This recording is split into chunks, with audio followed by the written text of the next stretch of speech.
안녕하십니까. 커넥트의 안효상입니다. 코로나 위기 속에 치러진 총선이 끝났습니다. 결과는 다 아시는 것처럼 더불어민주당과 더불어시민당의 압승, 미래통합당과 미래한국당의 완패로 끝났습니다.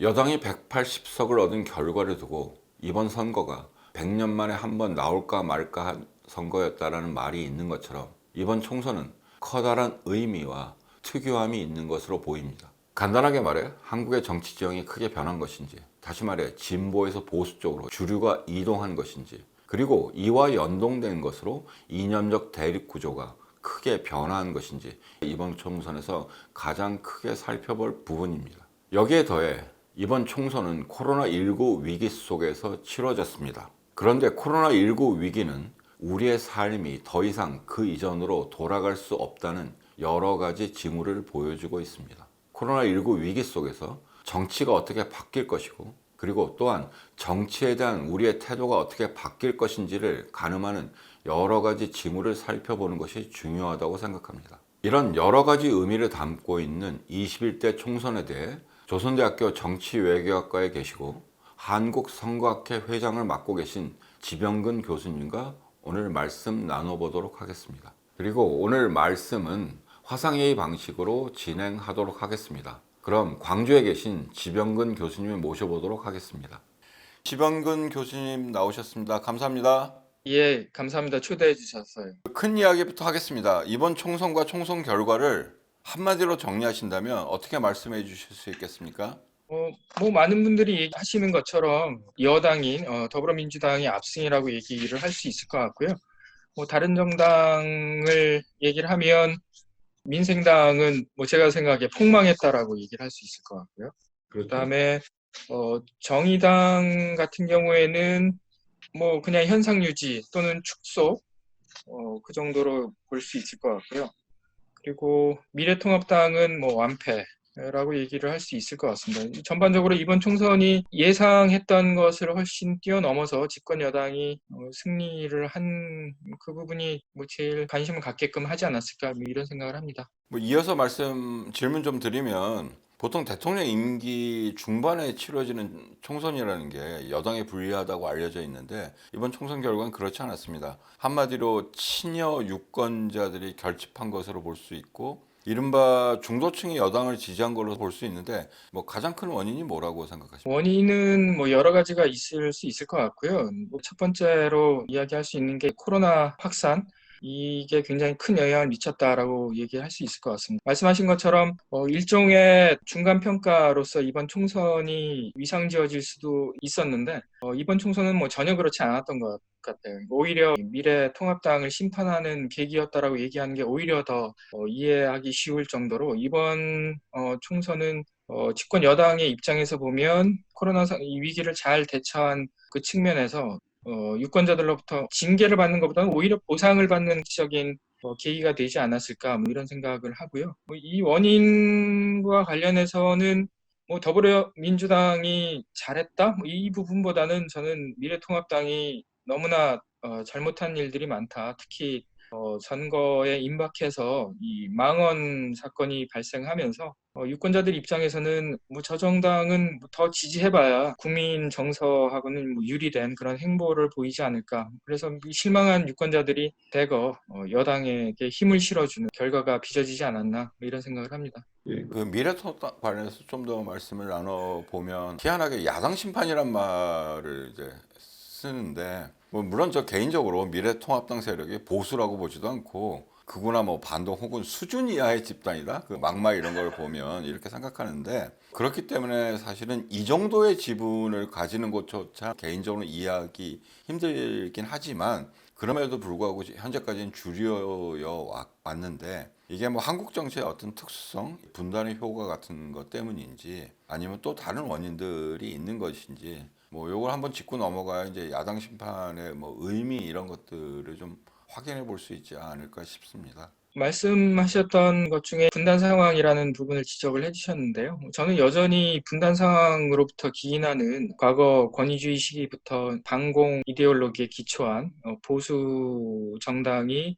어떻게 보면 굉장히 극우적인 성향을 보이지만 국민들로부터 지지를 받는 이런 현상이 지속되어 왔고 앞으로도 상당 기간 이 세대 교체가 되어지지 않는다라고 한다면 지속될 것이다라고 생각을 합니다. 뭐 이번 총선에서 미래통합당이 완패를 했지만 실제로 비례 선거에서도 확인될 수 있는 것처럼 30% 정도의 지지는 계속 있었거든요. 그리고 앞으로도 그 지지가 예, 뭐 유지가 될 콘크리트 가능성이 지지라고 있는 부르는 거고. 것이죠. 예. 이어서 아까 말씀드린 것처럼 뭐 주류의 뭐 이동이다 이런 표현들이 있는데 이번 총선 결과를 뭐 보수라고 하건 극우나 반동이라고 부르건 오른쪽 진영이 약화된 것이라고 보면 뭐 왼쪽의 정치 세력이 좀 더 강해질 가능성이 있을까요? 하지만 또 이번 총선 결과만 보면 원외 진보정당, 녹색당 등은 말할 것도 없고 정의당조차 뭐 답보나 잘 말해봐야 뭐 현상 유지 이 정도인데 전반적인 지형의 변동에 대해서 좀 말씀을 해주시죠. 저는 전반적인 정당 체제의 변화는 이제 지난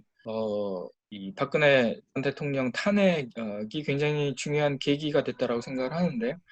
그 탄핵 이후에 보수 진영이 급격하게 붕괴가 되는 시점이었고, 근데 그 붕괴 이후에 이제 재구성을 하려고 시도를 많이 했었죠. 그럼에도 불구하고 여전히 보수 진영이 불안정한 상황이고, 아직까지는 과거의 새누리당과 같은 어떤 안정화된 국면까지는 아직 가지를 못했기 때문에, 그런 면에서 이제 보수 진영 내부의 어떤 혼란, 이런 것들이 이번 총선에서 굉장히 큰 영향을 미치지 않았는가 이런 생각을 하고요. 언론에도 많이 보도가 됐지만 공천 파동이 일어난 것도 그 일단을 보여주는 것이라고 생각을 합니다. 제가 뭐 그동안 좀 주목을 했던 부분은 미래통합당이 내왔던 정책들을 보더라도 그러니까 새누리당이 2012년 총선과 대선을 거치면서 아시는 것처럼 이제 일종의 좌클릭을 했잖아요. 그래서 중도로 이동을 했는데 이번 총선에서는 전혀 그렇지 않았다는 거죠. 오히려 오른쪽으로 급격하게 이동을 했고 그 이유는 보수 정당 내부의 어떤 질서의 붕괴와 무관하지 않다.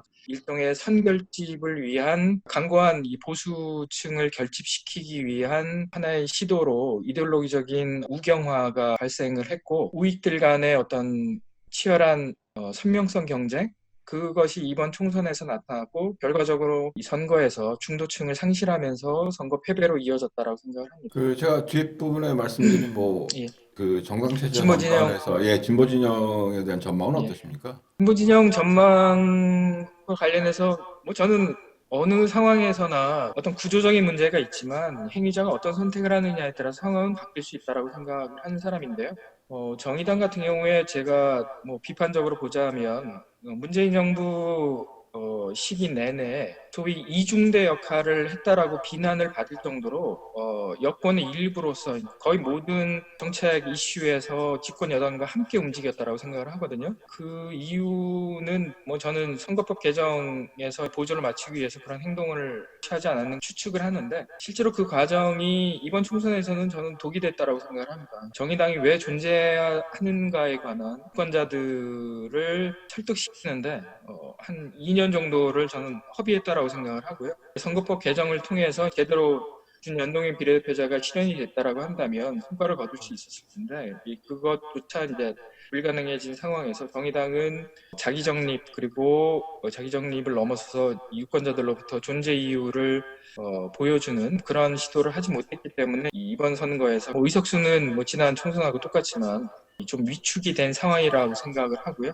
극복 이후에 뭐 전망과 관련해서는 정의당이 어떤 행보를 취할 것이냐에 따라서 달라질 건데 뭐 저는 관전자 입장에서 말씀을 드리면 정의당 같은 경우에 좀 더 진보적인 이슈를 스스로 창출하는 그런 노력을 기울여야 하지 않을까. 그것이 안 된다라고 한다면 또 다른 여당의 일부로서 그냥 사람들에게 이제 인식이 되고 뭐 존재의 가치를 제대로 증명하지 못할 것이라고 생각을 합니다. 이제 고 정의당 문제 나왔으니까 연동해서 여쭤봐야 되는 게 이른바 이제 연동형 비례대표제 그리고 예. 위성정당 문제를 이야기하지 않을 수 없을 것 같아요. 이번 총선을 통해서 나타난 문제점 그리고 뭐 개선 방향 뭐 닭과 달걀의 문제일 수도 있는데 요거에 대해서 좀 의견을 좀 주시죠. 준연동형 비례대표제죠. 근데 그 그렇죠. 심상정 안이라고 이야기되는 초안 같은 경우에는 원래 비례대표 의석이 75석이었는데 그렇죠. 최종안에는 이게 47석으로 줄었고 그리고 거기다가 이제 30석만 연동형을 적용한다라고 하는 캡이 씌워져서 실제로 이게 얼마만큼 효과를 거둘 수 있느냐라고 하는 의구심이 있었는데요. 거기다가 위성정당이라고 하는 게 이제 등장하면서 오히려 이번 선거에서 가장 큰 이득을 본 거는 이제 미래통합당이라고 얘기를 하잖아요. 네, 그렇죠.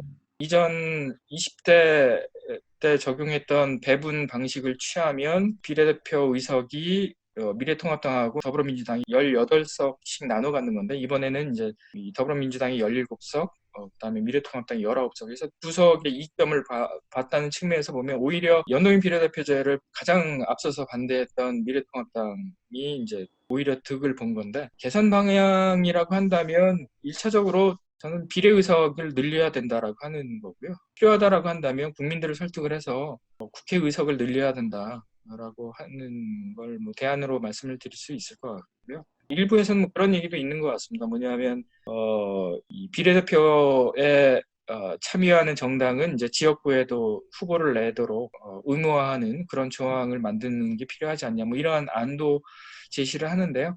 저는 법률적으로 어떤 개정안을 낸다라고 한다면 말씀드린 대로 이제 비례대표 의석을 확대하는 것 그리고 추가적으로 꼼수를 부리지 못하게끔 어떤 제어 장치를 만드는 것 이런 부분이 하나 필요하고요. 또 다르게는 이번 선거에 관련해서도 제가 갖고 있었던 생각이 뭐냐면 연동형 비례대표제라고 하는 거는 기본적으로 당제를 추구하는 거잖아요. 또 한 가지는 지역구 선거에서 발생하는 사표, 그러니까 정당이 얻는 지지에 비해서 의석을 차지하지 못하는 부분에 대한 어떤 치유를 하자라고 하는 취지에서 이제 이 선거법 개정안이 나왔는데 그 취지를 살리기 위한 뭐 노력이 있어야 된다고 생각을 하고요. 그리고 강조하고 싶은 부분은 뭐냐면 연동형 비례대표제의 기본 취지가 일종의 합의제적 민주주의를 강화한다라고 하는 건데 정당들이 준연동형 비례대표제를 도입하면서 본인들의 의석수 늘리는 거에만 관심이 있었지 실제로 이것이 추구하고자 했던 합의제적인 어떤 정당 체제, 정당들이 서로 협의하고 협력하고 동물국회나 야만적인 대립관계를 떠나서 협력적인 관계로 가야 된다라고 하는 이 기본 취지를 살릴 수 있을 만큼의 서로의 어떤 협력 관계를 재구성하는 그런 시도를 이번에 했어야 되는데 그런 걸 전혀 하지 않았다라는 면에서 이제 이후에는 선거법 개정과 함께 뭐 큰 차원에서 정당 간의 협력 관계를 어떻게 재편할 것인가라고 하는 그 부분도 뭐 대안이 좀 마련될 필요가 있다고 생각합니다. 끝으로 한 가지 질문을 드리면 좀 큰 질문이 될 수도 있는데 제 느낌에 이번 총선에는 이른바 외풍이 불었다고 생각하는데 그래서도 말씀하신 것처럼 코로나19 위기가 여당에 유리하게 작용한 뭐 이런 것이 우리나라가 세계 다른 나라가 겪는 위기에 비해서 한국이 이 위기를 좀 잘 헤쳐나가고 있다. 뭐 흔히 방역을 잘 하고 있다. 뭐 이런 것들이 외신을 통해서 들어오고 한국에서 여론을 뭐 증폭시키고 하면서 선거에 큰 영향을 미쳤다고 보는데 이로부터 사람들이 권력에 대해서 부정적으로 보는 인식이 좀 바뀌었다는 느낌이 들거든요. 그러니까 코로나19 위기에 대해 정부가 잘 대처하는 것을 보면서 이른바 권력의 수행성, 능률 뭐 이런 것들에 주목하는 어떤 판단을 하지 않았나 이런 생각이 들고 많은 사람들이 이렇게 사는 게 새로운 정상 상태가 되었다고 보면 그리고 앞으로 계속 뭐 백신이 나오더라도 설사 코로나와 같이 살 가능성이 크다 뭐 이런 이야기들은 많이 나오는데 이런 총선에서 혹시 정치에 대한 변화 이런 것들을 읽어낼 수 있는지 그리고 이 정치가 어떻게 변화할 것인지에 대한 생각을 말씀해 주시면 좋겠습니다. 정치가 변할 가능성, 뭐 저는 굉장히 크다라고 생각을 하고요. 그거는 아까 뭐 서두에 말씀하셨던 것처럼 남북 간의 관계 개선에 따라서 굉장히 큰 변화가 있을 거다. 그리고 과거에 뭐 우리가 이야기했던 소위 삼김 시대가 마감이 된 이후에 지역주의가 이제 약화될 것이다라고 생각들을 했는데 그게 약화되고 있죠. 그래서 이제 새로운 어떤 갈등 구조가 등장을 하는데 예를 들면 이념 균열이나 아니면 세대 균열이나 이런 부분들을 얘기를 하잖아요. 그래서 새로운 균열들이 사회적으로 교차돼서 나타나면서 기존의 어떤 정치적인 관행으로 우리가 여겼던 부분들이 많이 바뀔 것이다라고 생각을 하고요. 이번에 코로나 위기가 발생을 했을 때 제가 말씀드리고 싶은 거는 유권자들은 과거에도 그랬고 지금도 그렇고 이후에도 이 정부를 판단을 할 때 아주 단순하게 판단은 안 한다라고 생각을 합니다. 여러 가지 차원들을 고려를 하는데 코로나가 정부에게 이제 책임을 묻는 이슈가 되지 않고 오히려 보상을 해주는 어떤 이슈로 프레임이 바뀌게 되는 거는 아까 말씀하셨던 것처럼 외국 상황이 영향을 미쳤죠. 외풍이 영향을 미쳤다라고 볼 수 있을 것 같은데요. 그 4월 15일 날 선거가 있었던 시기에 그 확진자가 우리나라는 10,000명 정도였고요. 스페인은 17만 명, 프랑스가 한 10만 명, 그리고 이태리 같은 경우가 16만 명 정도가 됐거든요. 뭐 이번에 코로나 사태를 봤을 때 1차적으로는 그 책임의 전가 대상은 누구였냐면 이제 신천지였다라고 하는 거고요. 정부가 아니라. 그러면서 프레임 자체가 완전히 바뀌었다라고 저는 생각을 하는데요.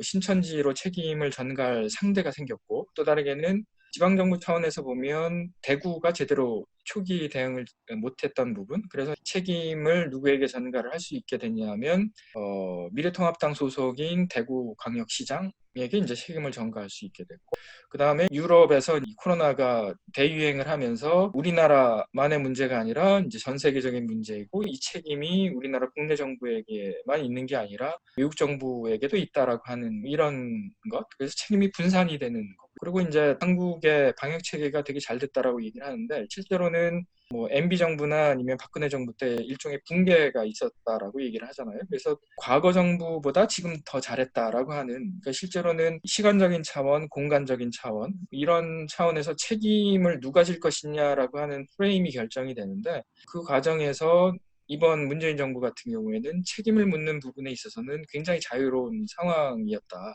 그래서 이번 선거는 집권 여당의 입장에서는 이제 코로나가 오히려 도움이 되는 그런 이슈가 됐다라고 생각이 들고요. 코로나 같은 경우에는 이걸 뭐라고 얘기해야 되나요? 질병의 세계화라고 얘기를 해야 되나요?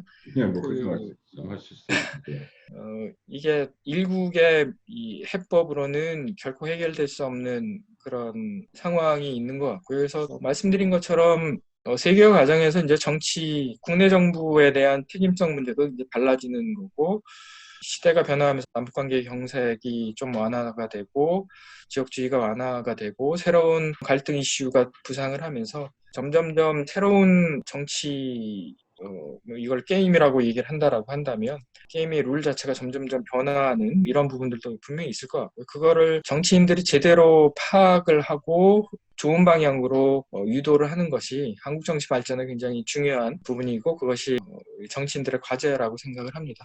예, 정말 이제 마지막 질문 해볼까 하는데요. 압도적인 다수파를 형성한 여당 뭐에게 해줄 만한 말이 있을까요? 혹은 우리는 무엇을 기대해야 할까요? 여당한테 얘기를 해도 잘 안 들을 것 같은데 저는 거대 여당이 등장하는 순간 당연히 내부 분파 갈등이 떠올랐고요. 어느 정치 세력에게나 내부의 분파가 존재를 하는데 권한이 많아지면 많아질수록 권한 분쟁이 많이 발생할 위험이 있다. 그리고 대선이 임박해 오고 있기 때문에 대통령 후보군을 중심으로 해서 이제 계파 갈등이 발생할 위험이 굉장히 크다라고 생각을 하고요. 뭐 집권 여당이 할 수 있는 부분이 굉장히 많기 때문에 내부 갈등으로 세월을 보내지 않았으면 좋겠다라는 생각을 하고요. 집권 여당 저는 뭐 솔직히 말씀을 드리면 문재인 정부 이후에 개혁을 한 게 뭐가 있을까? 유일하게 개혁한 거는 선거법 개혁 아니었나? 근데 그것도 이제 이상하게 어떻게 됐죠. 보면 이상하게 돼서 실제로는 우리가 얘기하는 촛불혁명의 정신에 그 조응하는 개혁이라고 하는 것은 아직까지 없다라고 생각을 하고요. 그것에 부응하기 위한 개혁을 서둘러서 해야 될 필요가 있다. 대선 임박하면 이제 또 못하는 거고 좀 급한 부분도 있고 한 6개월 안에 이 필요한 뭐 개헌이나 국민들이 요구해왔던 과감한 정치 개혁을 했으면 좋겠다는 생각이 들고요. 아무것도 하지 않는 그리고 이제 생색만 내는 이런 게 아니라 좀 과감한 개혁을 했으면 좋겠다라는 바람입니다. 그 21대 국회가 열고 떻게 하는지 그거 예, 가지고 다음에 빨리 한 번 더 말씀 나누는 게 좋을 것 같네요. 예, 오늘 예, 조선대학교 지병건 교수님 나와주셔서 감사합니다. 고맙습니다. 이것으로 예. 마치도록 하겠습니다. 감사합니다.